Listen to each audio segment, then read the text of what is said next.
এক ছিল ছোট্ট গ্রাম, নাম তার ঝুমঝুমি পাড়া।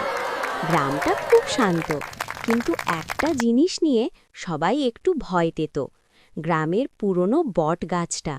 সবাই বলতো সেখানে নাকি এক ভূত থাকে। এই ভূতের নাম ছিল ভূতু, কিন্তু সে অন্য ভূতের মতো একদমই না। সে কারোকে ভয় দেখাতে পারে না, বরং সে নিজেই একটু ভীতু। ভূতু রাতে বেরিয়ে আসে, কিন্তু ভুঁ ভুঁ করে ভয় দেখানোর বদলে সে বলে, এই কেউ আছো, আমি বন্ধু হতে চাই। একদিন গ্রামের এক বাচ্চা ছেলে পাপাই রাতের বেলা লুকোচুরি খেলতে খেলতে বটগাছের কাছে চলে আসে। হঠাৎ সে দেখে একটা সাদা গোলগাল ভূত গাছের ডালে বসে কাঁদছে। পাপাই বলল, এই তুমি কাঁদছ কেন? ভূতু নাক টেনে বলল, আমি কাউকে ভয় দেখাতে পারি না, তাই কেউ আমাকে ভালো ভূত বলে হাসে।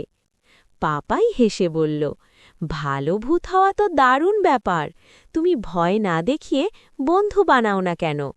সেই দিন থেকে ভূতু আর ভয় দেখানোর চেষ্টা করল না। সে গ্রামের বাচ্চাদের সাথে খেলতে শুরু করল, কখনো লুকোছুরি, কখনো গল্প বলা। এমনকি গ্রামের লোকেরাও বুঝল সব ভূত ভয়ঙ্কর না, কেউ কেউ খুব মজারও হতে পারে। আর সেই বটগাছ, এখন সেটা ভূতুর খেলার মাঠ নামে বিখ্যাত। শেষ।